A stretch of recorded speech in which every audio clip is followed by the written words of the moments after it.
الله الرحمن الرحيم الحمد لله وكفى والسلام على عباده الذين اصطفى اللهم صل على سيدنا ومولانا محمد وعلى آل سيدنا ومولانا محمد وأصحاب سيدنا ومولانا محمد وبارك وسلم علیہ۔ آج آپ کے سامنے مختصر طور پر حج بیت اللہ کے ارکان کی ادائیگی، حج کرنے کا طریقہ بیان کیا جاتا ہے۔ حج ایک عظیم عبادت ہے۔ اللہ تبارک و تعالی حج کرنے والے کے تمام گناہوں کو معاف فرما دیتے ہیں۔ بحمدہ تعالی اس سال بھی خوش قسمت حضرات سن 2023 میں حج بیت اللہ کی سعادت نصیب فرمائیں گے۔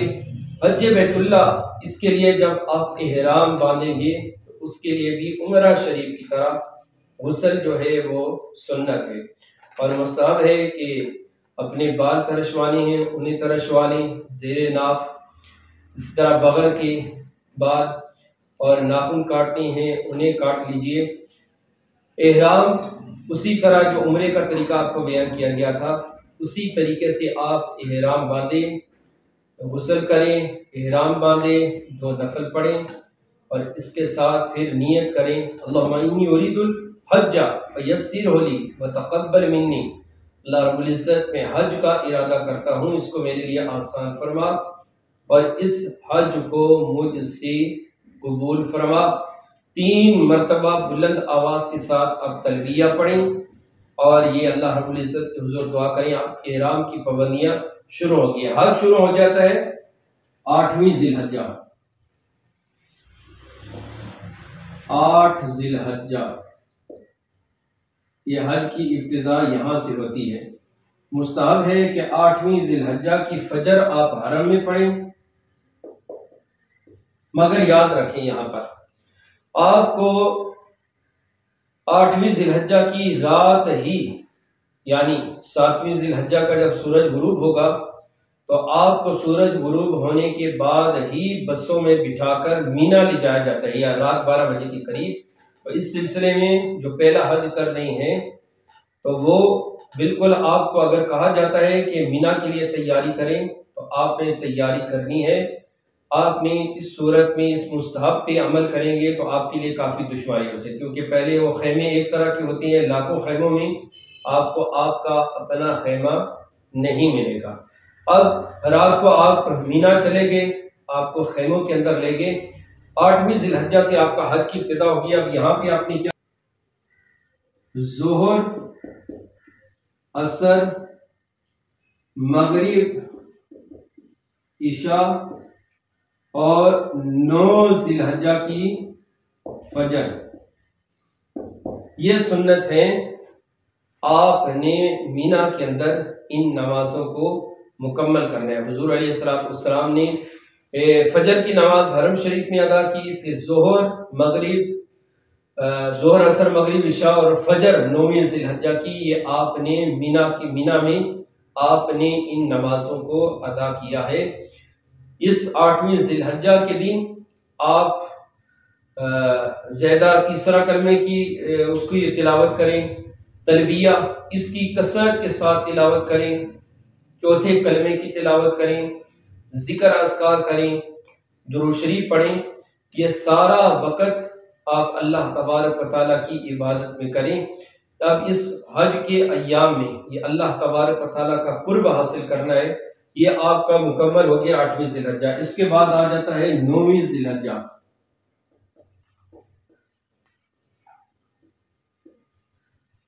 9ویں ذی الحجہ، اس میں ایک نمبر ہے کہ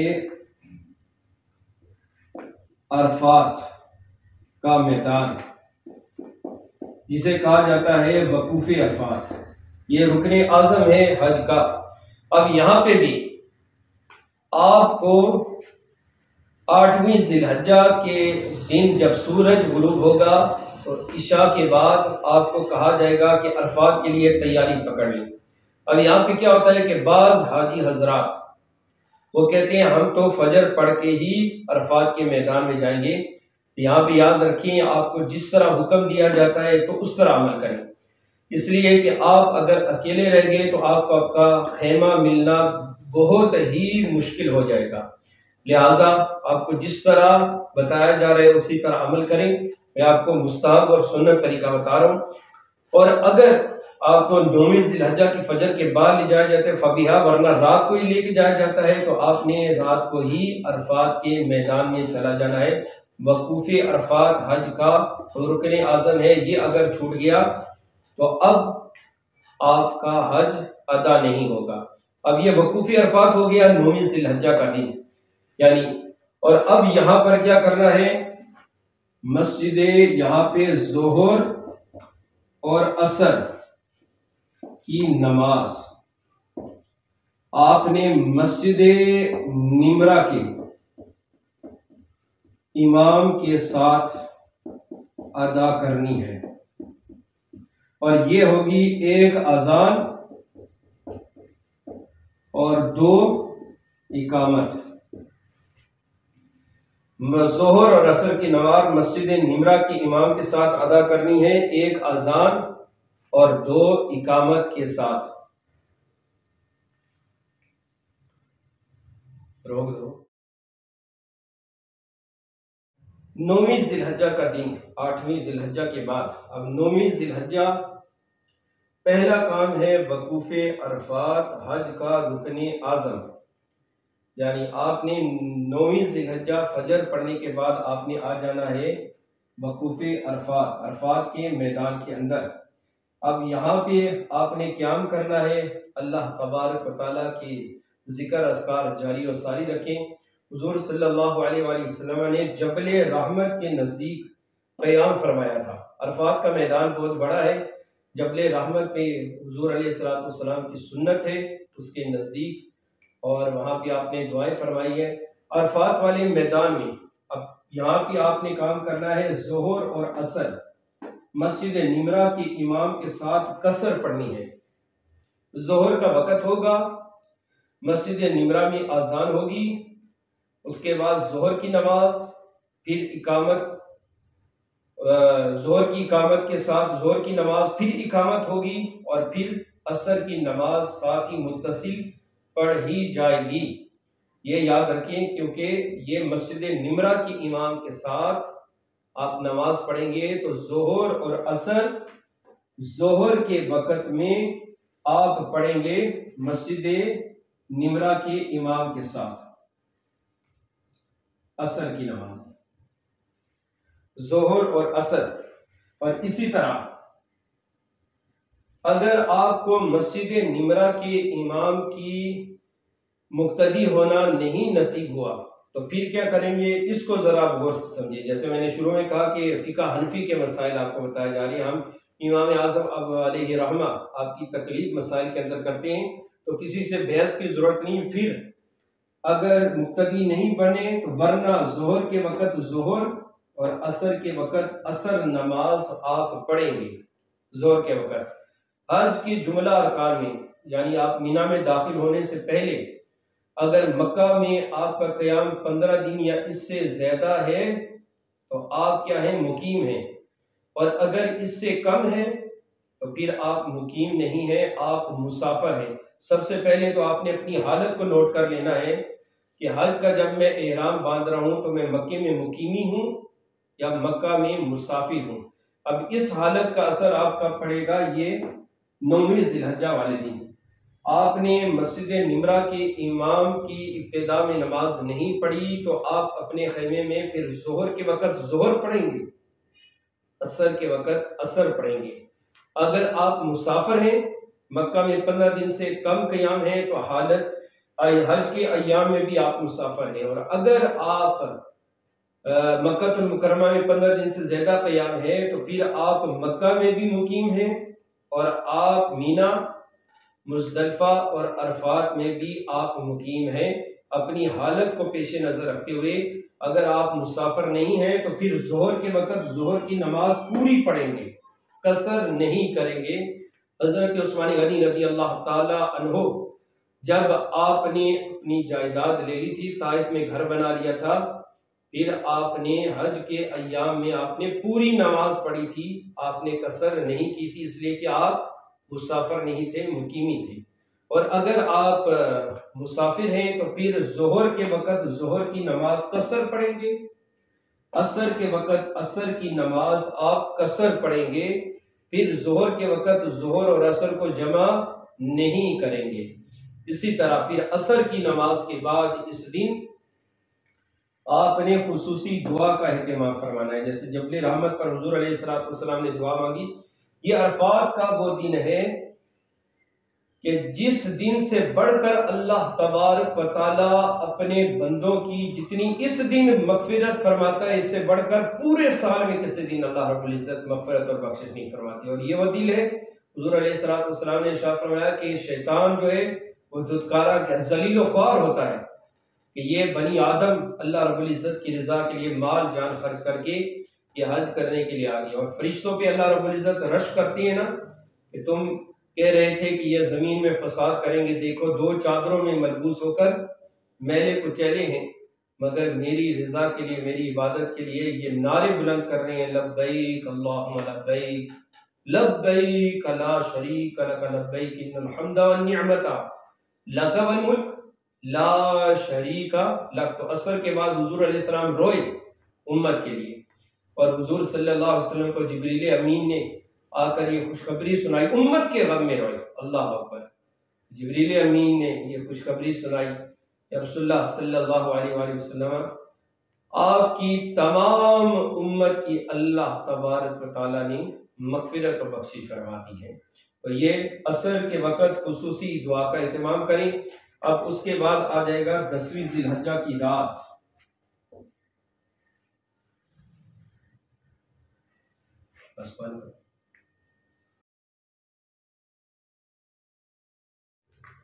اب آ جاتے ہیں 10ویں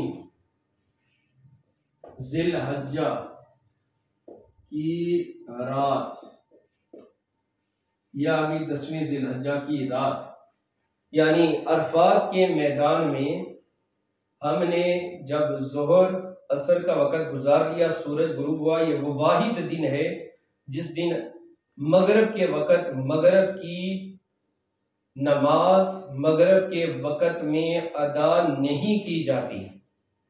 سورج غروب ہوا تو آپ نے اب مزدلفہ کی طرف رخ کرنا ہے، مزدلفہ کی طرف چلنا شروع کر دینا ہے، مغرب کی نماز نہیں پڑھنی۔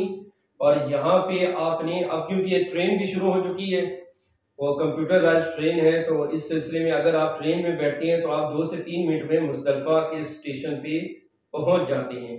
اب یہاں پہ یاد رکھنے، اگر آپ مغرب کے وقت ہی مزدلفہ میں پہنچ گئے تو آپ نے مغرب کی نماز ادا نہیں کرنی ہے، یہ مسئلہ آپ یاد رکھیں۔ کیونکہ میں نے دیکھا تھا جب ہم ٹرین میں سوار ہوئے تو ابھی اذانیں شروع ہوئیں اور اذانیں ختم ہی ہوئی تھی تو ہم مزدلفہ میں تھے، تو کچھ عربی حضرات کو میں نے دیکھا کہ وہ جماعت کروانا شروع ہو گئے اسٹیشن کے قریب ہی۔ تو میں نے پھر جب ان سے پوچھا کہ بھائی آج کے دن تو حضور علیہ السلام نے مغرب کے وقت مغرب کی نماز ادا نہیں کی، تو خیر انہوں نے کچھ جواب نہیں دیا، کچھ سوچو بچار میں پڑ گئے۔ بہرحال آج کے دن آپ نے عشاء کے وقت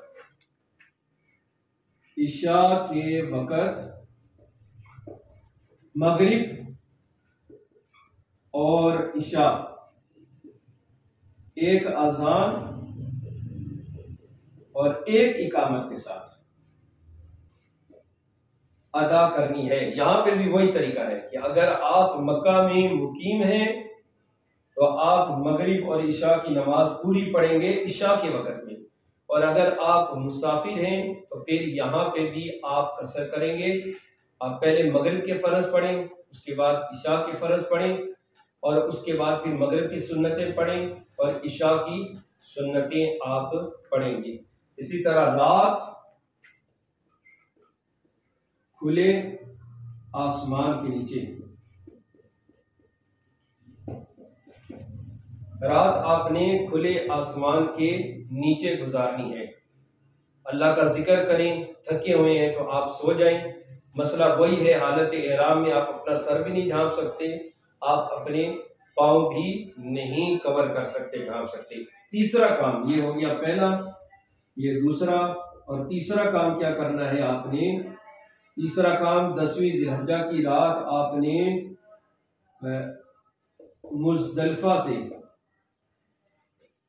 مزدلفہ سے 70 کنکریاں اٹھا لینی ہے۔ 10ویں ذی الحجہ کی رات آپ نے آ جانا ہے مزدلفہ۔ تیسرا کام، مزدلفہ سے آپ نے 70 کنکریاں اٹھا لینی ہے، تو ہو سکے تو 70 سے کچھ 5-10 زائد کنکریاں بھی اٹھا لیں۔ کس ترتیب کے ساتھ پھر آپ نے یہ کنکریاں مارنی ہے، انشاءاللہ اس کا بیان آگے آ جائے گا۔ رات کھلے آسمان کے نیچے گزارنی ہے، اور پھر فجر کی نماز مزدلفہ میں ادا کرنا۔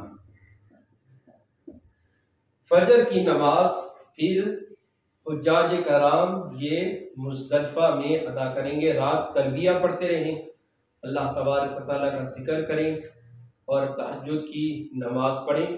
یہ آپ کا مکمل ہو چکا ہے 10ویں ذی الحجہ کی رات۔ اب اس کے بعد آتا ہے 10ویں ذی الحجہ کا دن۔ ابھی شروع ہو چکا ہے 10ویں ذی الحجہ کا دن۔ فجر کی نماز پڑھنے کے بعد اب 10ویں ذی الحجہ کے دن اب پہلا کام کیا کرنا ہے؟ بڑے شیطان کو 7 کنکریاں مارنی ہے۔ پہلا کام 10ویں ذی الحجہ کے دن آپ نے بڑے شیطان کو 7 کنکریاں، آسان الفاظ میں نے آپ کو سمجھا دیا۔ بڑا شیطان پہلے آتا ہے، چھوٹا شیطان، پھر درمیانہ شیطان، اور اینڈ میں آتا ہے بڑا شیطان۔ بڑے شیطان کو آپ نے 7 کنکریاں مارنی ہے، اور جیسے 7 کنکریاں ایسے چنے کے برابر جو کنکریاں آپ نے مزدلفہ کے میدان سے 70 اٹھائی تھی، انہیں ایسے انگلی کے درمیان رکھیں اور یوں ایسے پھینکیں، شیطان کے اوپر ماریں۔ حدیث مبارکہ میں ہے ہو سکے ان کنکریوں کو دھو لیا جائے، اس لیے یہ کنکریاں اللہ رب العزت کے حضور قبول ہوتی ہیں، اور کل میدان محشر میں تمہارے میزان عمل میں یہ کنکریاں رکھی جائیں گی۔ تو ہو سکے تو ان کنکریوں کو دھو لیں، 7 کنکریاں ماریں۔ 4 کنکریوں سے اگر کم کنکریاں ماری ہیں تو اب آپ کے اوپر دم واجب ہو جائے گا، آپ کا یہ رکن ادا نہیں ہوگا۔ اگر 4 سے زائد 5 مار چکی ہیں اور 2 مس ہو گئی ہیں تو اس صورت میں آپ کا یہ رکن ادا ہو جائے گا۔ تو الغرض یہ 7 کنکریاں پوریاں کریں، اور اس میں آپ کسی کو نائب بھی اپنا مقرر کر سکتے ہیں۔ زیادہ رش ہونے کی وجہ سے ضعیف ہے تو اس کا بیٹا ہے، کہو میری طرف سے بھی تم کنکریاں مار دو۔ دوسرا کام اس دن آتا ہے قربانی۔ کنکریاں مارنے کے بعد قربانی، جیسے آپ نے اگر ٹوکن لیا ہوا ہے، آپ کو ٹائم دیا گیا ہے قربانی کا، جو ٹائم دیا گیا ہے اس ٹائم کے بعد تیسرا کام قربانی کے بعد آتا ہے حلق۔ اس کے بعد پھر آپ نے سر کے بعد ان کو مڑوا دینا ہے۔ اللہ تبارک و تعالی حضور علیہ السلام نے 3 مرتبہ شاہ فرما اس پر رحمت کا نزول، رحمت کا نزول، اس پہ رحمت کا نزول، جو کہ بالکل بالوں کو منڈوا دیتا ہے، اس پر اللہ کی رحمت خاصیہ ہوتی ہے۔ اور یہ کام کرنا ہے۔ اس کے بعد اب آپ احرام اتار سکتے ہیں، احرام کی پابندیوں سے آپ آزاد ہیں۔ تو اسی لیے مجھ سے جو حج کی تربیت لیتی ہے، میں کہتا ہوں کہ بالخصوص جب آپ اپنی رہائش سے مینا آئیں تو جو چھوٹا بیگ لیتے ہیں جس میں آپ 1 احرام ایکسٹرا رکھ لیں، چٹائی رکھ لیں، اور بالخصوص ایک کپڑوں کا جوڑا بھی رکھ لیں، اور ساتھ میں جوگر بھی رکھ لیں۔ یہ اس دن یہ جوگر بڑے کام آتے ہیں آپ کے، یعنی جنہوں نے وہ جوگر رکھ لیتے ہیں آسان ان کے لیے، اس لیے کہ اب حلق کروانے کے بعد آپ احرام اتار سکتے ہیں، احرام کی پابندیوں سے آزاد ہو چکے ہیں۔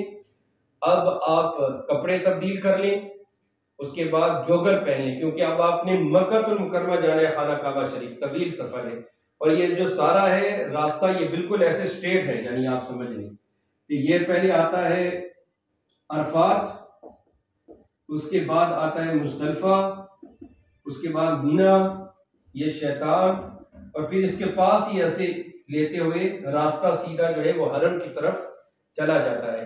تو اس سلسلے میں آپ کپڑے تبدیل کر لیں اور جوگر پہن لیں، آپ کے لیے بہت زیادہ آسانی ہو جائے گی۔ اور اس کے بعد حلق کے بعد اب آپ نے کرنا ہے طواف، اور صفا مروہ کی سعی، یہ اسی دن آپ نے کرنا ہے۔ تو آپ حرم آ جائیں گے، خانہ کعبہ شریف کا طواف کریں گے، 7 چکر لگائیں گے، اس کے لیے احرام ضروری نہیں ہے۔ 7 چکر لگانے کے بعد 2 نفل پڑھیں، پھر صفا مروہ کی سعی کریں، 2 نفل پڑھیں۔ اب کیونکہ حلق آپ کروا چکے ہیں پہلے، اب حلق نہیں کرانا، اور پھر رات عشاء کے بعد آپ نے واپس مینا میں آ جانا ہے۔ جیسے ہی آپ صفا مروہ کی صحیح مکمل کر لیں تو آپ نے اس کے بعد پھر مینا کے میدان میں آ جانا ہے۔ امام اعظم ابو حنیفہ رحمۃ اللہ تعالی علیہ کے نزدیک 10ویں ذی الحجہ شیطان کو کنکریاں، اس کے بعد قربانی، اس کے بعد حلق، اس کے بعد طواف، صفا مروہ کی صحیح، امام صاحب کے نزدیک یہ حج کے واجبات میں سے ہے۔ اس میں سے ایک رکن چھوڑ دیا آپ پر دم، اسی طرح کسی رکن میں تقدیم اور تاخیر کر دی، یعنی ہم قربانی سے پہلے حلق کروا لیا پھر بھی آپ کے اوپر دم آ جائے گا، اسی طرح قربانی پہلے کر لی اور پھر شیطان کو کنکری، اس ترتیب بھی ان ارکان کے درمیان جو ہے یہ حج کے واجبات میں سے ہے۔ آپ نے صفا مروہ کی صحیح کرنے کے بعد پھر واپس مینا میں آ جانا ہے، چاہے ان ارکان کی ادائیگی میں آپ کو رات 11 بج جائے، 12 بج جائے، کیونکہ رش ہوتا ہے۔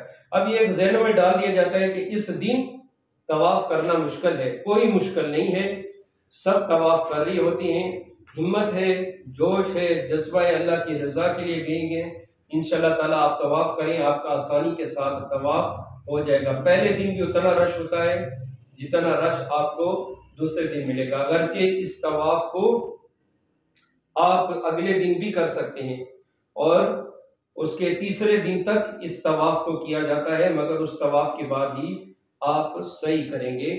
یہ آپ کا مکمل ہو گیا 10ویں ذی الحجہ کا دن۔ 10ویں ذی الحجہ کے بعد آ گیا رات گزرنے کے بعد 11 ذی الحجہ کی مینا میں۔ اب 11 ذی الحجہ کو کیا کرنا ہے؟ زوال کے بعد چھوٹے، درمیانے اور بڑے 7 7 اور 7 زوال کے بعد ظہر کی نماز کے بعد چھوٹے شیطان کو 7 کنکریاں مارنی ہیں، درمیانے کو 7 کنکریاں مارنی ہیں، بڑے شیطان کو 7 کنکریاں مارنی ہیں۔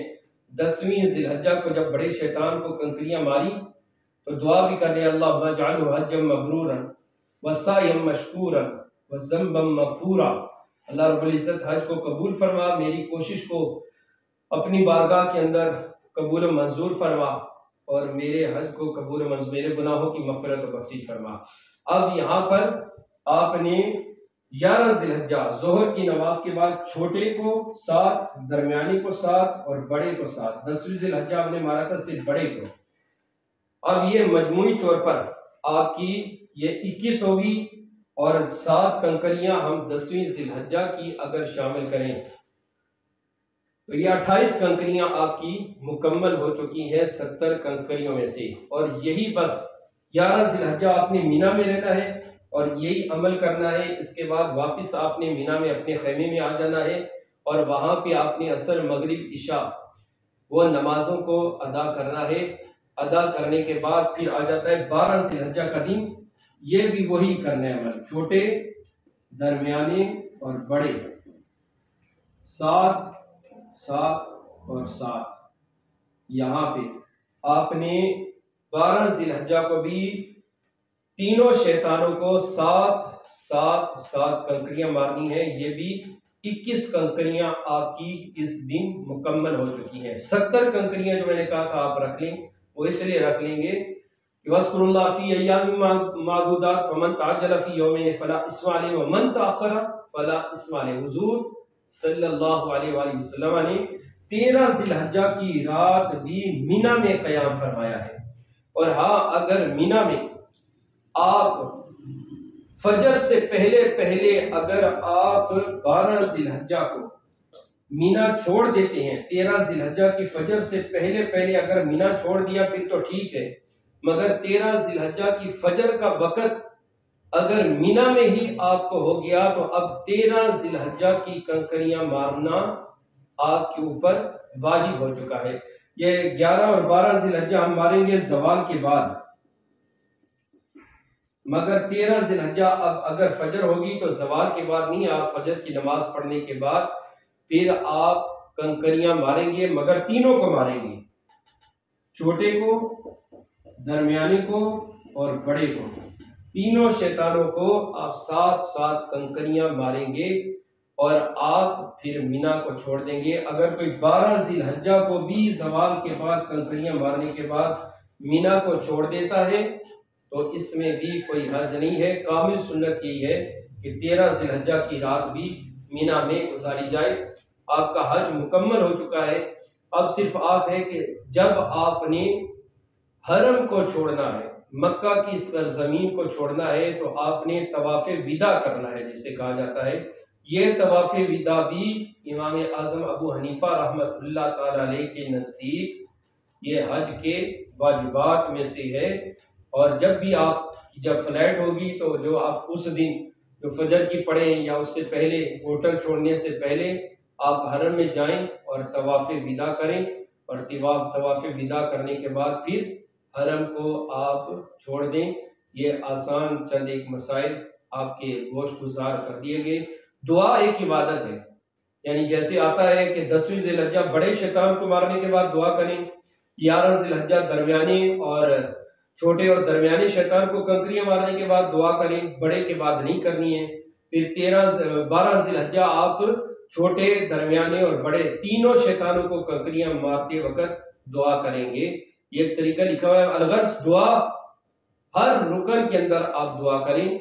جب بھی دعا اللہ رب العزت کی حضور، عبادت ہی یہی ہے، دعا ہے۔ حج کے ارکان کے اندر زیادہ سے زیادہ اللہ تبارک و تعالیٰ کے حضور استغفار کریں، دعا کریں، اور بالخصوص ملک پاکستان کی سلامتی، اللہ تبارک و تعالیٰ ملک پاکستان کو تا صبح قیامت تک شاد و آباد رکھے، اسلام کو اللہ تبارک و تعالیٰ دین اسلام کو سربلندی فرمائے، عزت نصیب فرمائے۔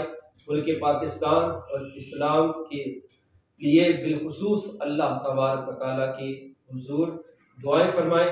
اس کے علاوہ بھی حج کے مسائل میں سے کوئی مسئلہ آپ نے پوچھنا ہو تو میں اپنا واٹس ایپ نمبر میرا آپ کے ویڈیو پہ دے دوں گا، انشاءاللہ آپ واٹس ایپ پہ بھی مجھ سے رابطہ کر سکتے ہیں۔ اللہ تبارک و تعالیٰ حضور صلی اللہ علیہ وآلہ وسلم کی ہر امتی کو زندگی میں ایک بار اور اپنے فضل و کرم سے بار بار عمرے کے ساتھ نصیب فرمائے۔ فرضی حج کے ساتھ نفلی حج کی بھی اللہ تبارک و تعالیٰ سب کو سعادتیں نصیب فرمائے۔ وما علیہ الا البلاغ۔